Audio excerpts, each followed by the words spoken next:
Well, I grew up inside the Pentagon. My parents were civilian employees at the Pentagon, as was my aunt who lived with us.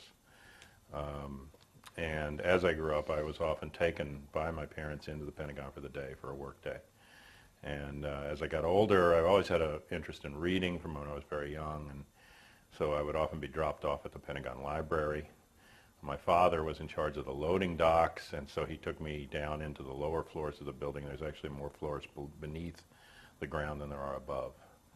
And he showed me where storage areas were. He showed me a very large room where they took paper that they had already used, or that was classified or declassified or whatever, shredded it, pulped it, and made it into notebooks and paper for the building's use. So they had like this was in the 1950s, they had a recycling plant for paper inside the Pentagon. So in that respect, they were progressive. Yeah, in that sense. Just that I read later that the National Security Agency, in Bamford's first book, Puzzle Palace, he notes that they declassify so much paper every day that in the winter they burn it in order to heat the building. So some part of the paper use gets recycled in these systems. and often the Pentagon is at the cutting edge, as intelligence is, of the technologies, because they're looking for the new technologies so that they can use them for warfare and for advantage. William S. Burroughs has a great quote. He says, if this was the Middle Ages and Magellan was an American and he sailed around the planet and found out it was round instead of flat, that we wouldn't tell anyone so we could attack from the rear. And I think that's the mentality, is that they get out there and try to find the new technologies and then hide them from us. But I'm familiar with the building. I grew up in it and outside of it and around it, and it's changed somewhat over the years, but in terms of how much security, it used to be a much more public and open building and have open public areas and bus routes and everything, and now over the last, I'd say, 20 years even, from the 80s on, it's become a more secured building. The first security was to keep the homeless out of the public areas who were coming in to sleep. But, that's built up now to, in the mid-90s, I organized a day without the Pentagon and helped organize it, but I was one of the key people. And it was the first Pentagon demonstration there in, I guess, 25 years, something. But people had been going to the White House, but nobody going over to the Pentagon. So we marched from the National Cemetery to the Pentagon. And I had to have these meetings because D.C. itself is a multi-jurisdictional district. It's a military district, it's a federal district, it's a local D.C. district, it's a park district. There's separate cops for all these. There's also separate cops for the metro, separate cops for any part of Arlington, separate cops for individual buildings, and separate cops for the Pentagon itself, which is a military reservation.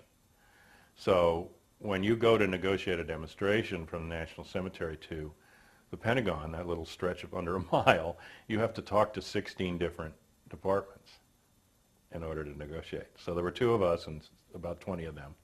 And they told us from the Pentagon security end that this is mid-90s, that they were under a Delta security threat, and therefore we couldn't get up to the actual steps of the Pentagon.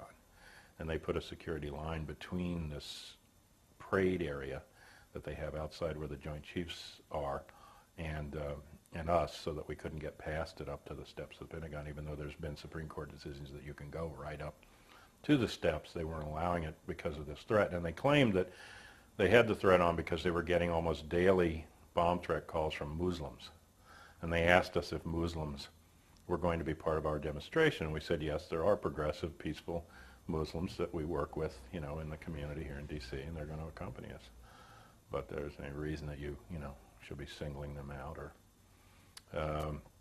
But what I'm telling you is that here's a building on alert 5 years before, to the point that regular people aren't allowed near it, and yet on that day the building is successfully attacked without any defense being put up. I was also told by the main security guy who took me on a little tour, actually, of the Joint Chief area, where I had never been. My mother had never even taken me in there. She showed me the dining room where they eat and took me through that section, and it was right across from where, you know, we were going to be demonstrating, so there was a question about our sound system disturbing their work that day, and there were other things. But we had a successful demonstration, and actually it was a slow news day. Monica Lewinsky was finally dropping out of the news, and C-SPAN covered the whole thing, all 6 hours, all of our speakers, and even turned the cameras around and covered the civil disobedience, which consisted mostly of young kids going up and trying to throw themselves across the flower bed and get past the police line and being grabbed and thrown back by the Pentagon security guards. But it was an interesting demonstration. But he took me around and took me outside and said that the demonstration would be filmed, and that they had cameras and also radar detectors that were looking at the air over the Pentagon all the time. And so what I'm telling you is that they have an elaborate security system in place, and had it in place, you know, from when I was young, because in the 1950s, I used to go with my parents for lunch during, you know, when they'd have their lunch break, out into the central courtyard and eat lunch. And my parents, I remember my dad showing me surface-to-air missile ports in those areas in the 1950s, you know, that were for the protection of the building. I mean, I didn't understand all they were, but I understood that they were ports where missiles came out of and, you know, could go up in the air. So this is, you know, this is 40, 45 years ago, okay? You just have to figure, I mean, if this is a center of defense for the United States, it must have a way to defend itself, or you'd think it would, especially with the kind of money that we've given it. I also have an image of the Pentagon that really I've focused on since, I'd say, the 1970s. I became a draft counselor and GI counselor and veteran counselor during the Vietnam period. I've worked with people that work for the Pentagon for, you know, many years on the level of the, you know, the grunts and the bats and the people that do the dirty work, and assisting them. I had this image, and when I was going around in the 1980s, when they began to bring the draft back, I shared this in my draft counselor trainings that I did across the country. And it's that I don't know of any reason symbolically to make a 5-sided figure that points south, except that in the arcana, the pentangle is something that you use to summon the devil. And I used to say in my talks that the devil's among us. Well, I'm close enough to the Pentagon physically. I'm in Anacostia, right across the river. That I felt the actual blast. It shook the windows of my house. I also was awakened that morning by a call when the first Twin Tower was hit by someone that I know, one of the researchers in D.C. that works on the Kennedy assassination stuff. And he was concerned because he's in Air Traffic Authority in Virginia around Dulles area and sits on some boards that make those decisions.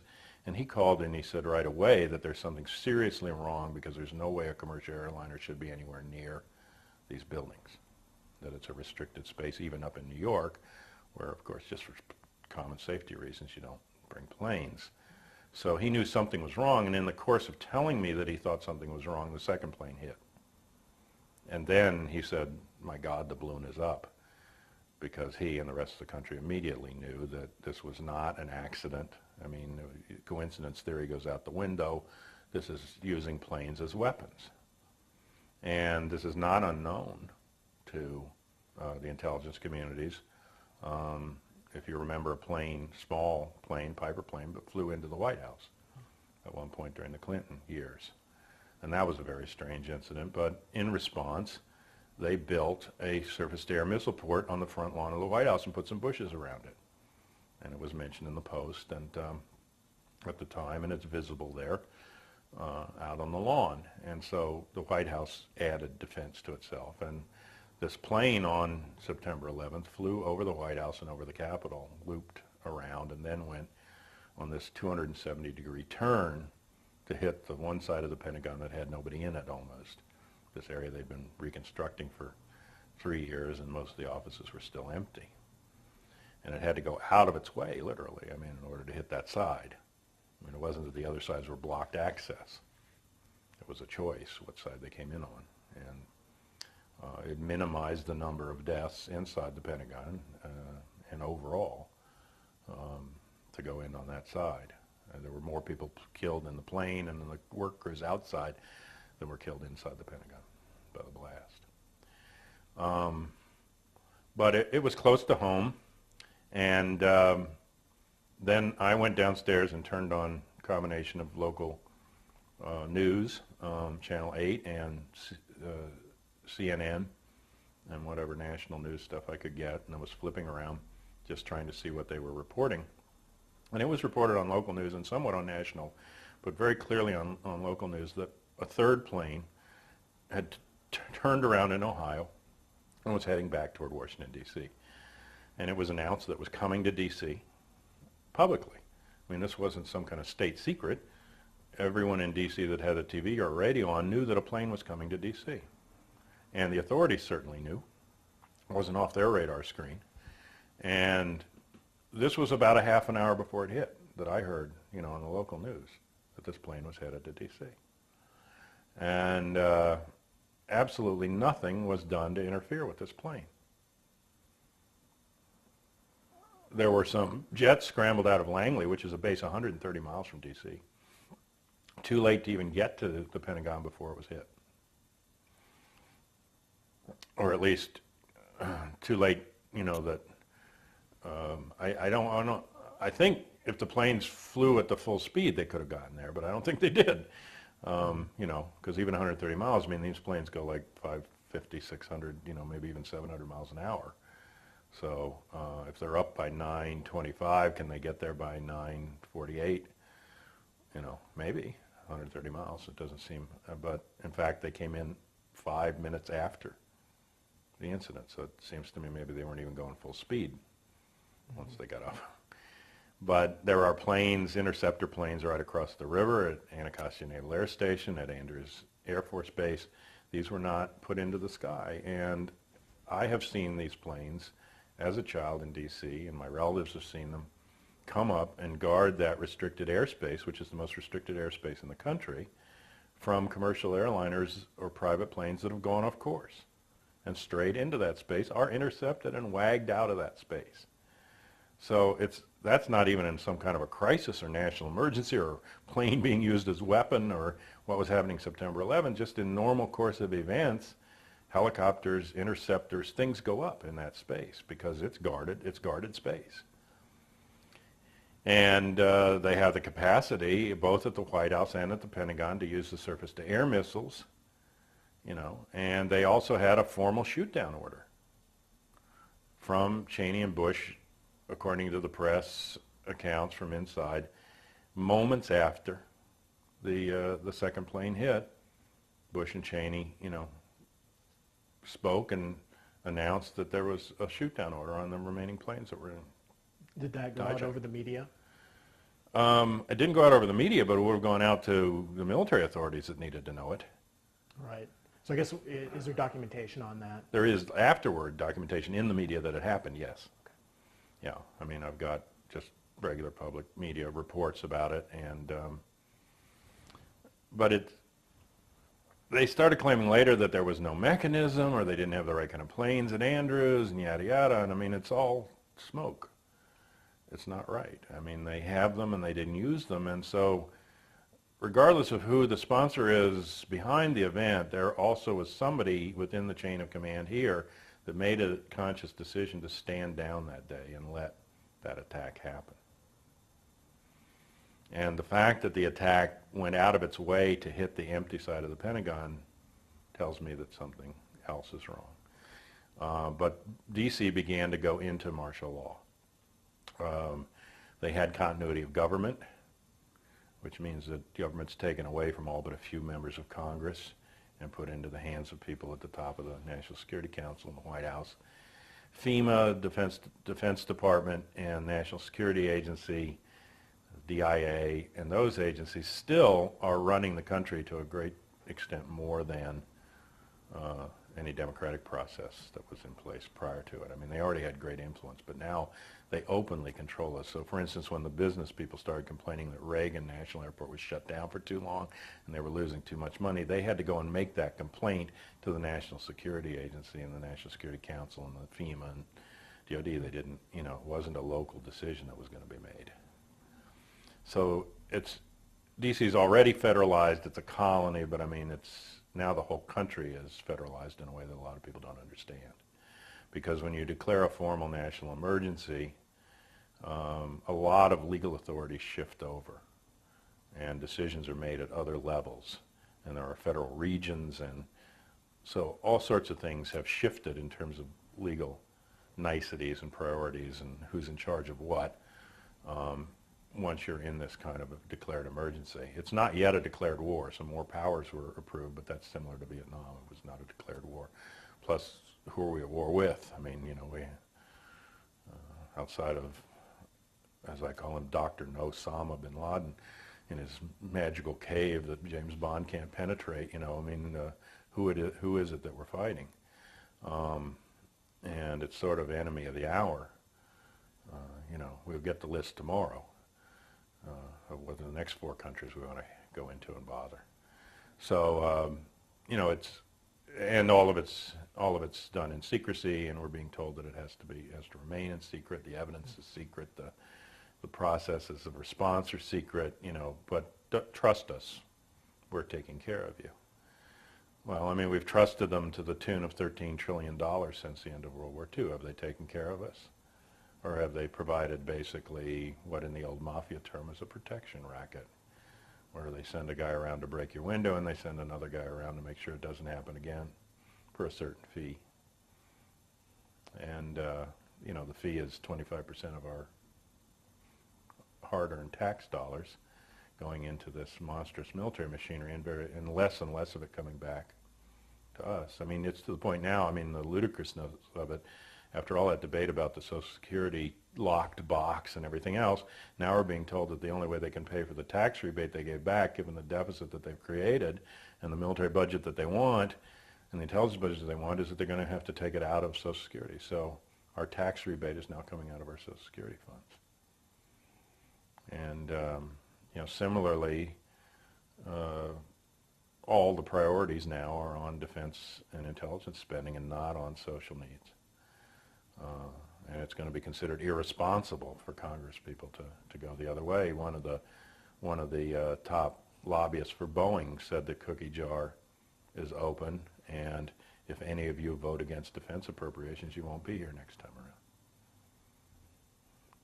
So they have their, you know, their rationale in place for what they've wanted to do for a long time anyway. I mean, these things that we're seeing were not created whole cloth after September 11. The so-called Patriot Act that shifted over all these authorities and undermined constitutional rights and other things was like 300 pages, and it was introduced, you know, within days after the attack. So, I mean, they didn't write 300 pages of law in 4 or 5 days. They had it sitting on a shelf waiting for its excuse. And I've actually been following these people in my research, Rand Corporation and back into the 60s, and other big corporations that have been planning this sort of emergency response, emergency preparedness, emergency readiness. And this is really the most hierarchical and most autocratic elements within the government, the most arrogant in terms of, you know, we know what's good for you, and you don't need your rights in order to be, you know, protected. In fact, you better give up your rights if you want to protect your rights. And so it's that kind of logic, but I mean it comes out of, well, for instance, the Watergate burglars. Many of them were top-ranking intelligence guys that could go back to the Bay of Pigs and other covert operations. But McCord, who really pulled the plug on the operation and created the arrest situation and blew the whistle on it, was long-term CIA, but he was also in the Office of Emergency Preparedness in the White House, which was this secret emergency planning operation. He would have been in charge in a declared emergency of all U.S. mail and media. So someone has that position right now who, you know, in this emergency is in charge of the media and what it's allowed to say, and in charge of the mail and how it's being processed. And I mean, of course, the anthrax was a good excuse to hold up all the mail, and the mail can be routed around for cleaning, you know, and you know. But these are our most basic democratic machinery of mail, communication, internet has now been taken over with Escalon, transportation, you know, around the country, just getting where we need to go, and the broader sort of freedom to communicate, travel, and interchange with each other is compromised in this situation. It was a 16-person committee in the White House those days when McCord was on it. So there are all kind of authorities that change over. Like ultimately, the Defense Department runs the phone companies and the phone systems in the United States when they kick it in. Defense Department's in charge of all interstate highway systems and can close them off to civilian use. So when I was sitting there in D.C., what I was seeing was a shift over into the continuity of government that's part of emergency planning. Because I've been watching, you know, these plans develop in government studies and things over the years, and the terrorist scenarios, and they have 3 stages of the scenario, from a conventional bomb attack of some kind to a chemical or biological attack, and then to a nuclear attack. And as they go up each stage in the planning, they get closer and closer to full martial law.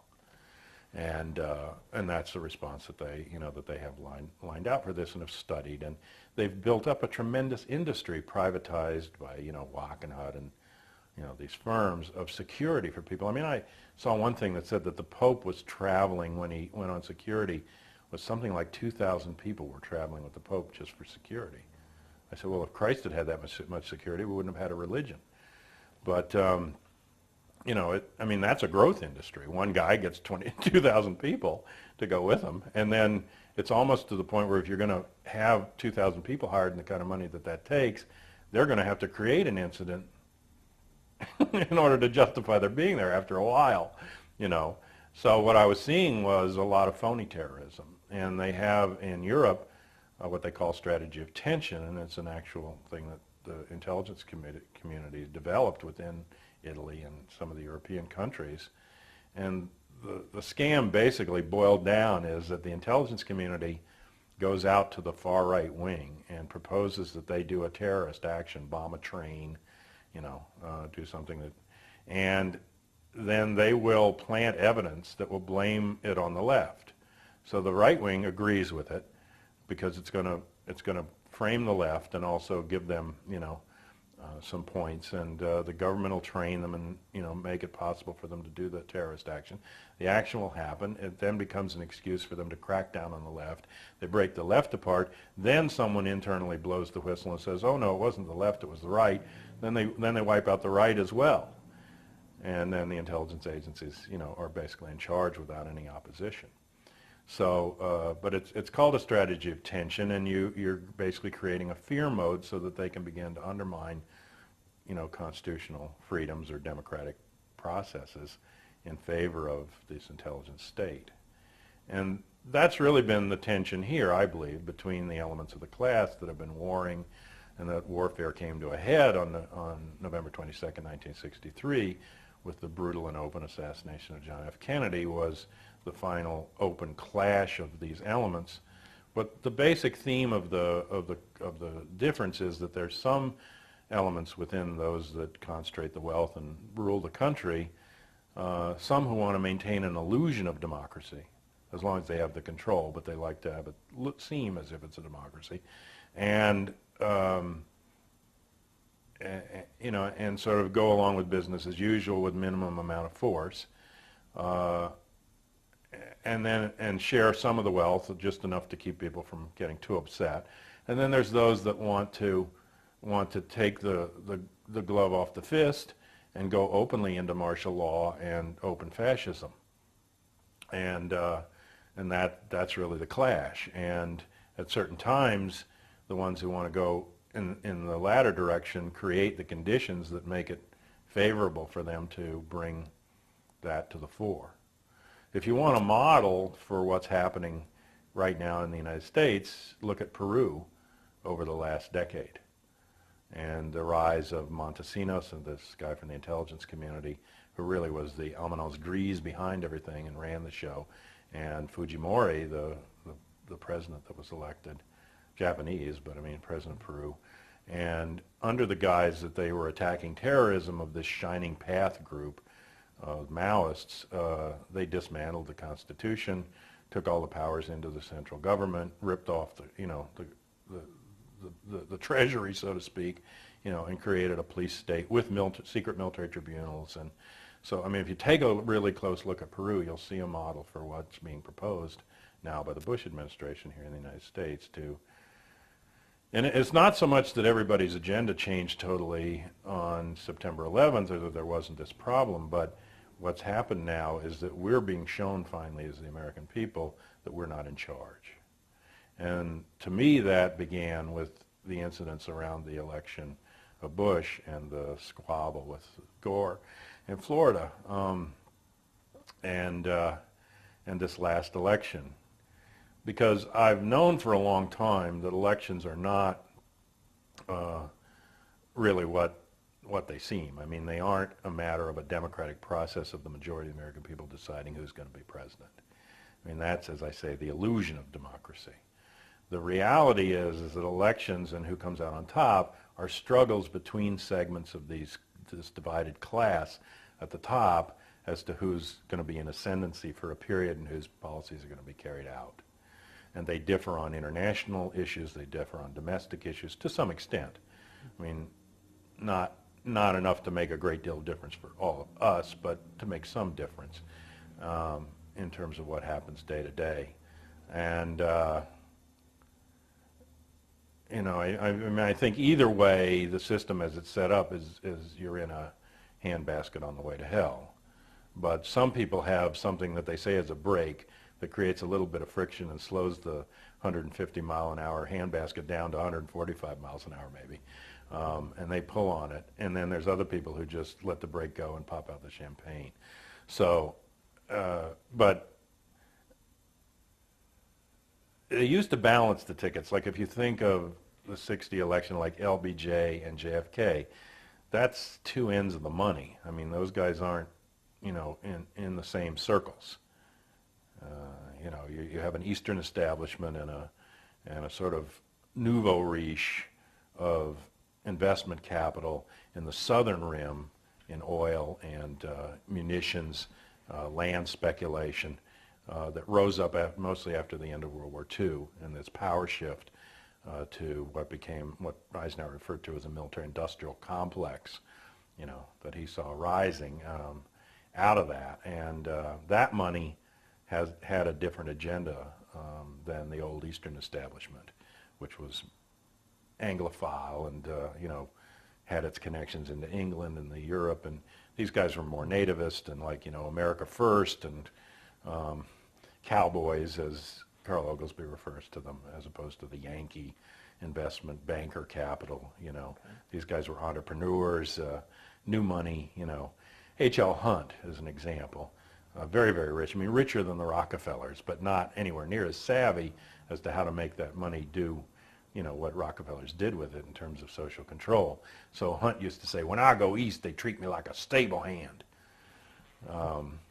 And so there's differences, but they used to balance the tickets somewhat. Now I think they don't. I mean, I think Clinton and Gore basically represent the same side in the way that Cheney and Bush do. So they're really more fighting entirely within their own camps now rather than internally trying to balance the situation. But in that sense, elections then are only shifts in terms of which part of the class is going to rise. So I remember on the local news in D.C. the day of Clinton's inauguration, the disgruntled Poppy Bush leaving town, getting on the airplane and saying into the camera angrily, well, I'll give him his term, but then I'm coming back. So as soon as I heard that shrub, W, the son, was going to run, I knew that he was going to win, that this was the ascendancy, this was the coming back. And they had already done the current version of assassination as scandal. So they had already scandalized Clinton into a corner. I remember a demonstration that I was at in front of the White House when they started bombing Kosovo again. Clinton ordered new bombing runs in Kosovo, and we went out to protest that. And there was, strangely enough, that night more press there than there were demonstrators. So press were pushing us aside and sticking microphones in everybody's mouth and letting us talk, and the park police were trying to move us across the street with their horses, and you know, and the Catholic worker people knelt down in front of the White House to get arrested, but right then, within the perimeter zone, because they have now all these barricades, there's no traffic across the front of the White House except foot traffic. But within that zone, they have some cars that they let in. And one of those cars, for who knows whatever reason, it was just sitting there, but the engine caught fire and the carburetor was like shooting this huge fire thing into the sky, you know, like a column of fire. So all the Secret Service guys ran out and the police ran over. So for at least a half an hour, they had to deal with that and the fire department. And meanwhile, the Catholic workers are there praying and waiting to get arrested, and we're marching around with nobody bothering us because they haven't gotten their stuff together. So maybe it was in response to that. All I know is there was a tremendous amount of press. So, and they had their Klieg lights on, and when the cops came to take our bullhorn away, we all started chanting First Amendment, and you know, the press caught that, and the cops backed off, and finally they brought the horse police out and chased us across the street. But what was interesting to me is a guy from UPI came up to me and he said, "Do you think this is a case of tail wags the dog?" In other words, did I think that Clinton was bombing Kosovo in order to get past the scandal of Monica Lewinsky? Because he was right on the edge of being, you know, the vote on impeachment. Right. And I said, no, I think this is the head wagging the tail. I said, I think this is a situation where the Pentagon and the people that are really in charge of the country and the military-industrial complex are ready to go to war. They have Clinton over a barrel with this scandal, and they're basically telling him, if you don't cooperate with us, we're going to impeach you over this scandal. And so he's going to do the bombing, and then they're going to drop the impeachment. And this was quite shocking to this UPI guy. And he said, well, but he's the president, he's the commander-in-chief. And I said, look, the commander-in-chiefs come and go.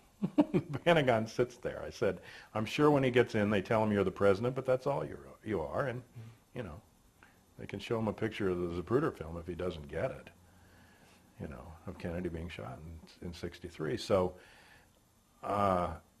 you know, I knew that it was a matter of them putting somebody up, and there's a script that I've watched from when I was very young about how elections go in this country.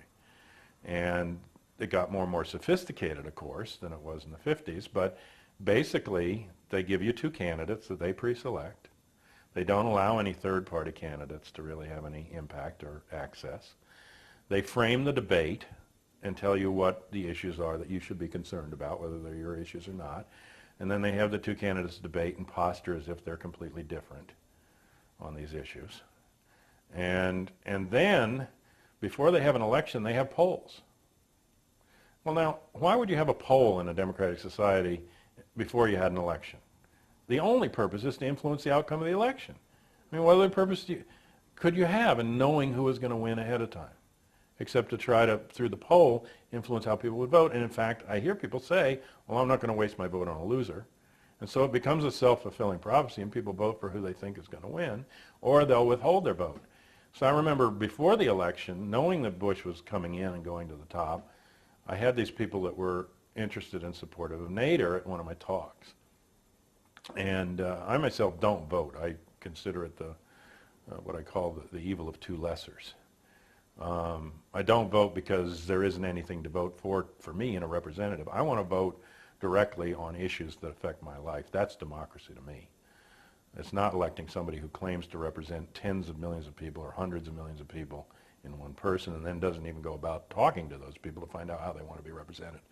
You know, that's not representative democracy. It's not even, it's not anything. It's neither representative nor is it democracy. So I don't play that game. It's a rigged game anyway. But for those as do, they wanted to vote Nader and they wanted to have this third party. But they were nervous that if they voted for Nader, it would mean that Bush would win. And I said, look, Bush is going to win anyway. So at this point, a vote for Gore is a vote for Bush. And if you want to vote for Nader, you should vote for Nader. Or maybe he'll get the 5%. He could have, for all I know. They probably wouldn't admit it, you know. But they wanted to get 5% so they could get the party money and run next time and get the issues out. And, you know, it's good for educational for that. But ultimately, I agree with Washington and Jefferson and the early founders of the country that parties, political parties, are inimical to democracy. Both of them believed that and knew that that was the case. Jefferson said that in any society you can only have two parties no matter what they call themselves. those who want to take the power from the people and put it in the hands of an elite, who he called the aristocrats, and those who want to take it from the elite and put it in the hands of the people, who he called the Democrats. And he said, in a democratic society, you don't need a Democratic Party. And Washington, when he was leaving office, said that policy decisions belong in the hands of the people themselves. And he said to have a political party means that you're taking that decision out of the hands of the bulk of the people and putting it in the hands of a few. And so I think they're correct in that, and I think that parties have essentially wrecked the democratic process. And we've had the technology of mass communication since the 1930s to have direct participatory democracy, full debate on issues, informed populace and everything else, but instead commercial interests have taken over the media that's our commonwealth and fed us disinformation and played these control games with us instead of letting us decide about our lives. And that's really, I think, what has to happen if we're going to make any change. But in the script, then what happens is that they take a poll, they tell you who's ahead in the horse race. They play with you for a few months. They come to the actual election night, and then they still don't wait for the election. They announce from exit polls who has won the election before it actually ends. And then one of the candidates gets up and concedes. Now this is the script. And then you have the president. They don't second count. They don't look at absentee ballots. They don't worry whether the last guy in the military over in Guam got his vote in. It's decided by concession and by a script. And the only thing that shocked me was that Gore that night didn't go along with the script, because they went to Bush first.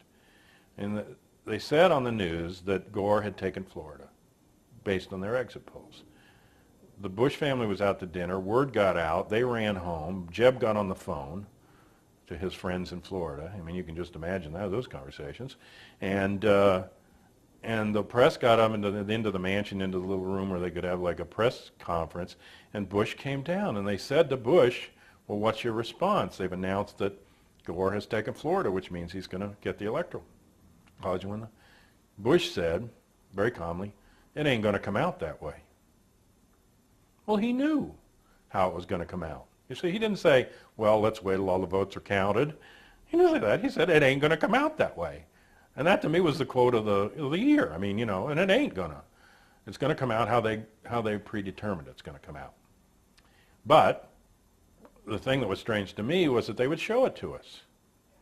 Right. Because Gore is as much of a player within the class system as Bush is. And the rivalry isn't that sharp that they're going to start messing with their own game. So eventually it came to me that they want us to know. Because when Gore balked, it pulled up a petticoat, and it ain't pretty underneath. And the United States showed not only us, but the whole world, that we are not a democracy, that we don't elect by the numbers. And as I've often said, they can't afford to let an election come down to the vote. Do you think they're going to make this whole system on their behalf and concentrate this amount of wealth and then throw it back to us and say, what do you want to do with it? They're not going to leave it up to us. We know that they'll spend $10 million to rig an election in Chile. What do you think? They'll only do it in Chile? What do you think they spend here where it counts, where it really matters? Okay, so the elections aren't up to us, but now suddenly they pull up this petticoat, and what do we find out? We find out that people are illegally disenfranchised from voting. We find out that people are blocked from getting to the polls. We find out that the machinery of the voting is rigged in certain ways that makes the vote unclear. We find out that the counting processes, aren't legit. Layer after layer after layer, we see that the whole machinery of the election itself is already, flawed. And then on top of that there's all these, shades and things that the Supreme Court got into about, and just in case, everything goes wrong and the populace should actually put in a candidate that none of the rulers want, then they have the Electoral College as the final control, So all of that, though, was basically shoved in our face. And in a very brutal way, that basically said, we done told you who the president is, now sit down and shut up.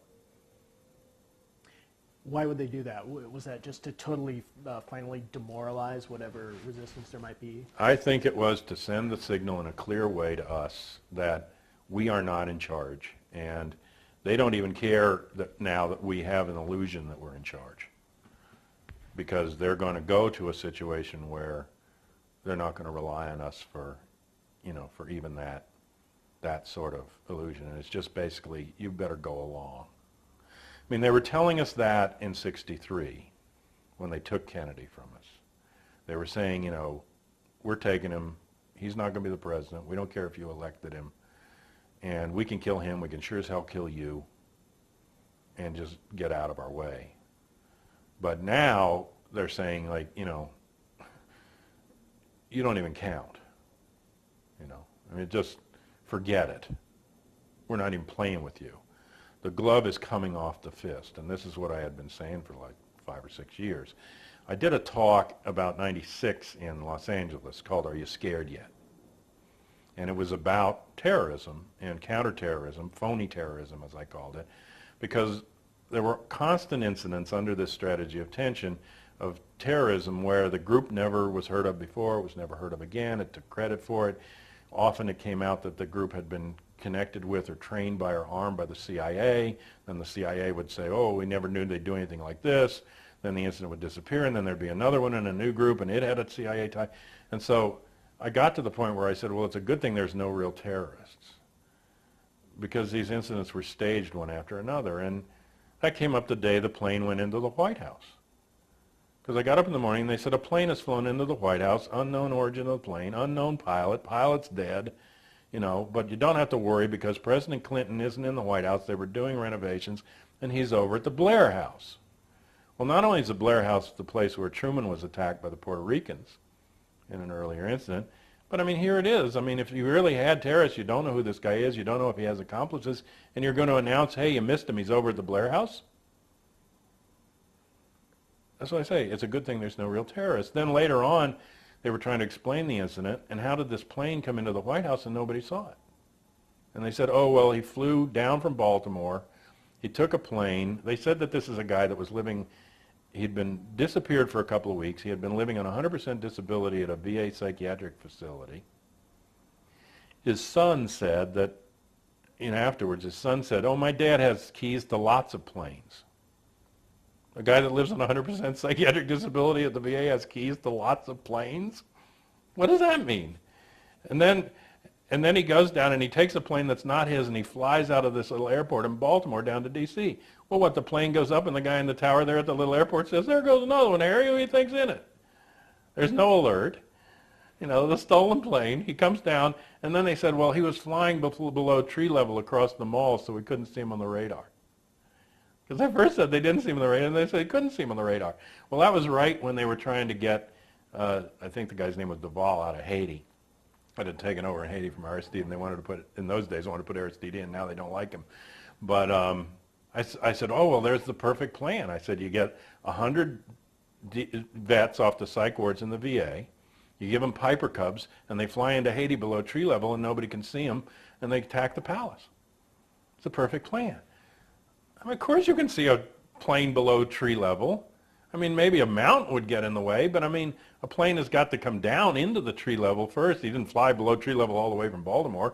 But I mean, radar wouldn't be any use if you couldn't see, at least some things coming at you with other objects in the way. You can still see something moving. So I mean, that was an absurd story. Then they said they didn't see him. Then they said, oh, they'd gone over the tapes and he was in fact on the radar.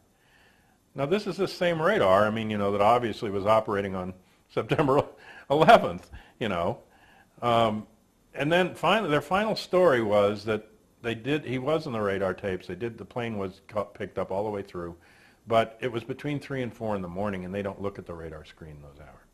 I said, again, it's a good thing there's no real terrorists, because you've just told them you don't look at anything between 3 and 4 in the morning. Their duties, if you're going to believe this nonsense, right. I mean, obviously to me, they let the plane come in, and they let it hit the White House as a message to Clinton, And then the kicker for me was that midway through the day, they said the Clintons knew about the incident, but they weren't going to change their plans, and they were going to go out that evening as planned to the Ford Theater. where Lincoln had been assassinated, to the Ford Theater. So who picked that day on the calendar? You know, the day they stayed at the Blair House and went to the Ford Theater, the plane goes into the front. So, you know, it's a situation where I knew that they had been doing these kinds of things and setting up these terrorists, and the same with McVeigh in Oklahoma City. I mean, there's a whole strange background on him, and they claim he was kicked out of Special Forces on the basis of a psychological test that they gave him when he got down there. Well, they give you the psych evaluation before they recommend you. They don't take you and recommend you and then give it to you down there. He was the soldier's soldier. He was like cream of his unit. He had a reputation for shooting the white flag, surrender flags that came up in the Gulf War. It was a door gunner on a helicopter, and if he saw somebody trying to surrender, he would shoot at them. You know, and he was the perfect soldier, and they brought him down into the Special Forces, and then they claimed that he got out of the Special Forces because he took a 4-mile run the first day with a pack on, and he couldn't make it, and he wrote a letter saying, "I can't do it." And then they just, "Oh, okay, Tim, you know, you're kicked out." Well, I mean, have you ever been in the military? I mean, the military will say, like, "What do you mean you can't do it?" And you're going to do it, you know, and they're going to kick you until you do it, you know. And so, I mean, this idea, you write a little letter, "I can't do it," you know, and run 4 miles. I mean, you know, what's that to the... So the whole thing just seemed phony to me. And I think that instead he went down there and was taken into a deep cover, you know, intelligence unit, that he was trained in very, very special forces. And then he was given a discharge that's even phonier than Oswald's discharge. Oswald got a discharge supposedly because 9 months before, a box had fallen on his mother's nose, and that she had had swelling of her nose. That was the term, you know, that they used in the medical documentation. Her nose swelled up when the box fell on it, and therefore he got discharged from the Marines. I said, "Don't try it." They'll probably make your nose swell, you know. Hey, can I get out? A box fell on my mom's nose 9 months ago. Well, it's still Mom. Yeah. And she needed him to come home. It was a hardship case, you know. That's how Oswald got out of the Marines. And so in the same way, you know, McVeigh gets out. There's a letter that says, "My military duties are interfering with my civilian employment." Excuse me? I mean, first of all, you're not even legally supposed to have civilian employment while you're in the military. It's considered moonlighting, and you can be court-martialed for it. But secondly, the last thing they're going to do, I mean, the military's view is not going to be that. It's going to be that your civilian employment is interfering with your military duties, right? And you're going to have to stop the civilian employment. But instead, they give him a discharge, supposedly, based on this. And I call him the schmuck in the truck, because he's supposed to have made this huge fertilizer bomb to go bomb this federal building in months of planning and blah, blah, blah. Okay. There's 2 separate eyewitness accounts, one at a gas station and one at a street corner, within the 45 minutes before the bomb goes off, of McVeigh and a second guy in the truck stopping and asking directions of how to get to the federal building. Well, don't you think, I mean, if you're going to go so far as to make this huge bomb, you're going to know where you're going? Is you going to do a dry run at least? And so he goes and he parks the truck in front of the building, and his automobile is there. So I think he's just, like I say, the schmuck in the truck. Take this truck, drive it to this building, your car is there. That's all. And maybe the bomb was in the truck, maybe it wasn't, because the only photo I've ever seen of the truck was at the other end of the building than where the crater was. But even if it was in the truck, I don't think McVeigh knew what he was doing. I think that he, you know, he went there, he was told to pick up his car. He didn't know exactly where he was going. He, you know, went the route, and the car didn't have any license plates on it. He didn't notice. So the first state trooper that sees him on the highway pulls him over. And I read that guy's report. And McVeigh, he asked McVeigh if he's armed, and McVeigh gives up his gun. Well, hell, I mean, if you've just killed hundreds of people in a building, what's one more cop? You know, why are you the little lamb? You know, I mean, this is a trained killer. I mean, what's making him so shy? You know, and you'd think he's a desperate guy, like trying to get away from the, you know, he's not going to want to be arrested. He goes quietly, but the report says that when he pulls McVeigh over, a blue van that was behind McVeigh pulls over in front of him. And he sits there all through the arrest. And then by the time he gets McVeigh secured, he goes up to the blue van and he says, I wasn't pulling you over. You can go. But he notes in the report that in the front seat of the van, there's 2 license plates. That's the control, you see. Who's watching him until he's arrested. So he's the patsy in that sense. I mean, why he later takes the blame, what assurances they give him, because you think he'd at least be upset about the fact that he's going to be killed, if he was killed. And I have actually a question about that. Because people were talking about, the witnesses were complaining that they thought they saw him breathing after the time that he was declared officially dead, and how long it took him to close his eyes. And I mean, they may have killed him, but they may also have promised him they weren't going to kill him. And if you do it by injection, how do you know what he's being injected with? I mean, you see somebody frying an electric chair, you pretty well know they're dead, but, So, I mean, he could have just been injected with something to put him out, Right. And, I never saw any reports of an autopsy. There was some later thing that said his ashes were taken to some secret place on his instructions. So who knows about Tim McVeigh? But I don't think we've got the full story on that one either. And there was evidence of bombs inside the building. And so I think these terrorist incidents, in the same way that they are in Europe, are planned in conjunction with at least a segment of this internal security state, military industrial, military intelligence and DIA, I think, have a lot to do with it. And then they get the benefits of the fear and the social consequences that come out of them. And they may be things that are coming independently anyway, that they find out about and they don't interfere with.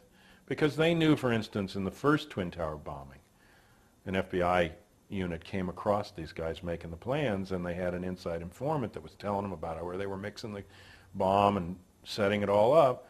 And the FBI told them not to interfere and to let the thing happen, basically.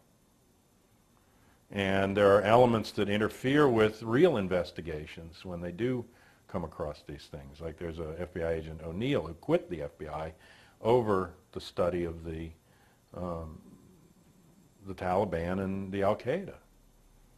And he said that basically the CIA and the administration were blocking the FBI inquiry into the terrorist cells there on behalf of the oil companies, who didn't want them messing with them because they had their arrangements. And so it can be that they find something that's going and they let it go, or they help it along. Like there's instances in COINTELPRO where the FBI, they come and the group's not doing anything illegal. They have the provocateur tell them to do something illegal. The group says, we don't have any skill in that area. We don't know how to break into a building. The guy says, oh, I've got lockpicks. I've got bombs. I've got, They provide everything, and entrap the people into a plan, that then they can arrest them for. So maybe they help them along, or maybe they just stand out of the way. But at least in D.C., when we had 40 minutes to respond, at least, to sit there and not put up any kind of a defense and not use the local defenses that the buildings themselves have against this plane that everyone knew was a weapon at that point. There's no rational explanation for that, in my view, except it was a military stand-down in the same way that on November 22nd, Maximilian Reich at Sam Houston was going to bring military units in from military intelligence there as backup to the Secret Service visit in Dallas, was told to stand down. He was ordered to stand down and not bring the units in. Police units that normally would have guarded and overseen Martin Luther King were called off prior to the assassination. I talked to Strategic Air Command bomber pilots who were in the air the hour of the Kennedy assassination, got news of the assassination, figured that there would be a national response to some kind of emergency, maybe even a nuclear war. Went to get their code books in the plane, that they're decoding books that give them the messages from the president, from command and control centers, secured locations, that can go all the way up to failsafe, which means you go beyond a point you can't return and you deliver the bombs. There weren't any code books aboard. And when they landed and talked to the other pilots on that shift, they didn't have code books on their planes, November 22nd, 63. That's the defense of the United States compromised. There's very few people who could have had their hands in it besides the Joint Chiefs. There isn't a mafia goon or a CIA schlepper or an anti-Castro Cuban that could do anything to the SAC bomber pilots in their code books. They told me it was 16 hands on and off for the new, when they shifted them. It's a whole process, and it was set up by General Curtis LeMay. No friend of the Kennedys, furious with them from going back to, the Bay of Pigs stuff, and the guy that ran with George Wallace later and said that they ought to bomb Vietnam back to the Stone Age, and the guy that's portrayed as General Jack Ripper in Dr. Strangelove, and Kubrick's film. And basically a right-wing maniac up there, totally anti-communist, wanting to go into World War III, with the Soviet Union at the time of the Cuban Missile Crisis. Only Kennedy stood against these plans, we now know from the release of the new documents. And he's also a guy that was seen at the autopsy. I talked to Paul O'Connor, a Navy guy that was working on Kennedy's head. And Commander Hume, the Navy commander, told him to... It was a teaching morgue in the Bethesda Naval Hospital, so there were bleachers, and there were upwards of 60 people watching the autopsy, which I never knew. I thought it was closed room, and at one point Commander Hume noticed someone smoking a cigar. He said his arms were crossed, he was grinning, he was smoking a big cigar. And Hume said to Paul O'Connor, "You tell that SOB with the stogie to get the hell out of here." And O'Connor ran toward the bleachers, got close enough to see who it was, and turned on his heel. It was General Curtis LeMay. And he created SAC. He created Strategic Air Command. So he would have known how to compromise it. But my thought is that the planners knew that Oswald would be planted as the patsy. Oswald, who had been painted and dipped as a red, a pro-Castro defector to the Soviet Union, and that they had planned that day to blame it on Castro. I got later evidence that they had troops ready to go in and invade Cuba. I talked to a Navy SEAL who was in a unit that was supposed to go in and actually kill Castro on November 22nd. But when Oswald survived in this Texas theater and the cops failed to kill him with the pistol that I believe they brought in, then they had a talking head and not a dead red, and they had to call the plan off.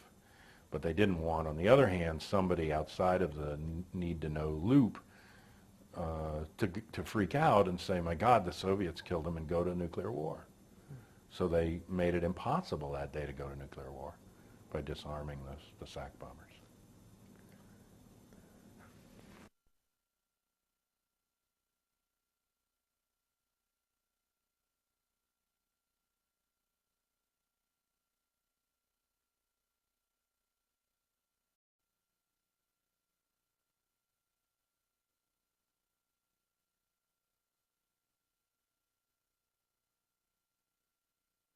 Well, I grew up inside the Pentagon. My parents were civilian employees at the Pentagon, as was my aunt who lived with us.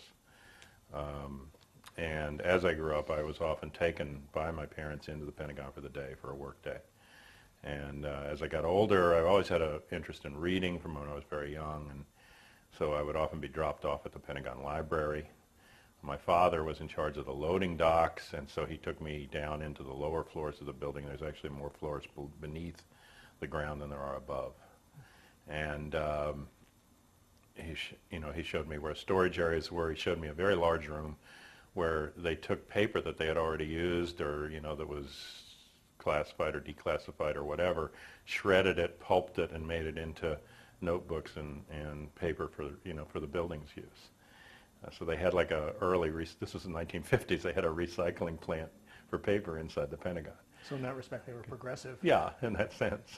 Just that I read later that the National Security Agency, in Bamford's first book, Puzzle Palace, he notes that they declassify so much paper every day that in the winter they burn it in order to heat the building.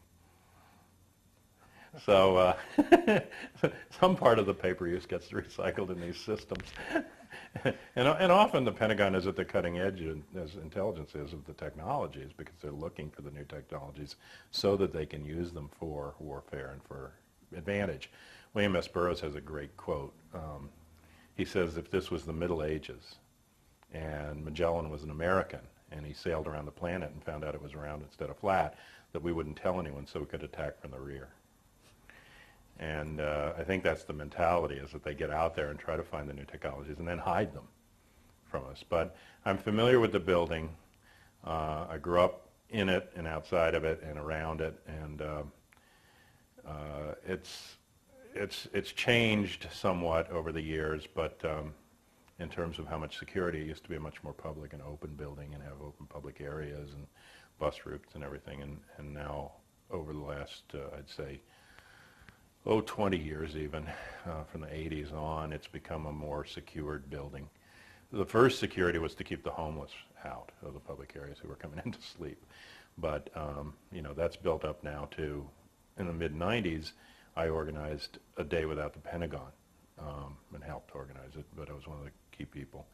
And it was the first Pentagon demonstration there in, I guess, 25 years, something. But people had been going to the White House, but nobody going over the Pentagon. So we marched from the National Cemetery to the Pentagon. And I had to have these meetings because D.C. itself is a multi-jurisdictional district. It's a military district, it's a federal district, it's a local D.C. district, it's a park district. There's separate cops for all these.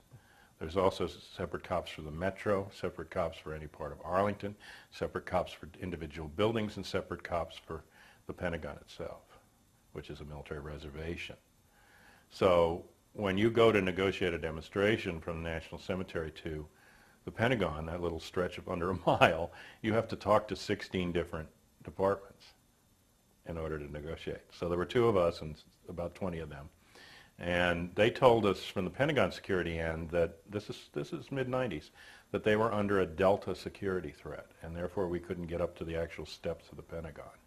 And they put a security line between this parade area that they have outside where the Joint Chiefs are and us, so that we couldn't get past it up to the steps of the Pentagon, even though there's been Supreme Court decisions that you can go right up to the steps. They weren't allowing it because of this threat. And they claimed that they had the threat on because they were getting almost daily bomb threat calls from Muslims.